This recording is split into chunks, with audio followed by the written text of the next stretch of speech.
মঙ্গলবার শিলচর লোকসভা সমষ্টির নবনির্বাচিত সাংসদ তথা আসাম সরকারের বরিষ্ঠ ক্যাবিনেট মন্ত্রী পরিমল শুক্লবৈদ্যকে কাটিগড়া বিধানসভা সমষ্টির পশ্চিম কাটিগড়া, কালাইন, কাটিগড়া ও বদরপুর 5 গ্রাম মণ্ডলের বিশেষ সাংগঠনিক সভা ও কৃতজ্ঞতা জ্ঞাপন অনুষ্ঠানে বিশাল সংবর্ধনা দেওয়া হয়। এদিন প্রথমে পশ্চিম কাটিগড়া মণ্ডল বিজেপি কৃতজ্ঞতা সভা অনুষ্ঠিত হয় দিগরখাল হাই স্কুলের হলে। তারপর কালাইন মণ্ডল বিজেপির সভা অনুষ্ঠিত হয় কালাইন বাজারে। কাটিগড়া মণ্ডলের সভা অনুষ্ঠিত হয় কাটিগড়া মণ্ডল বিজেপির অফিসে এবং বদরপুর 5 গ্রাম মণ্ডলের সভা অনুষ্ঠিত হয় বদরপুর আশীর্বাদ বিবাহ ভবনে।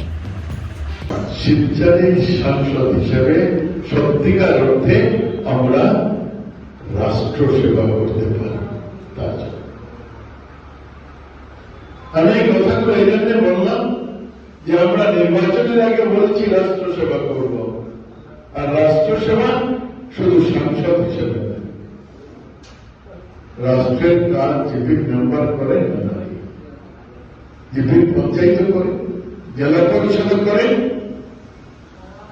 কাজে যদি জিপি থেকে আরম্ভ করে বিধানসভা থেকে লোকসভা সবাই মিলে যদি আমরা রাষ্ট্র সেবা করি, তাহলে আজকে সভাটা মণ্ডল ভিত্তিক শেষ করলে হবে না।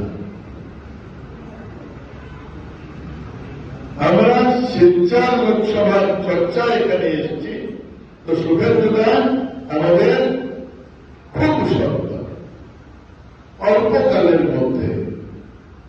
আমি তো এটা পারব না, আমাকে তো পার্লামেন্টে যেতে হবে।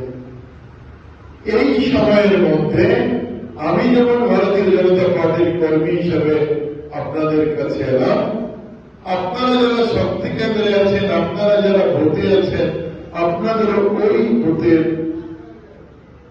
যারা ভারতীয় জনতা পার্টির সমর্থক তাদের কাছে যেতে হবে। তাদেরকেও আপনাদের গিয়ে ভারতীয় জনতা পার্টি যেহেতু জিতেছে, ভারতীয় জনতা পার্টির হয়ে শ্রদ্ধা নমস্কার জানিয়ে আসতে হবে। এই কাজ ভারতীয় জনতা পার্টির হয়ে আপনাদের করতে হবে।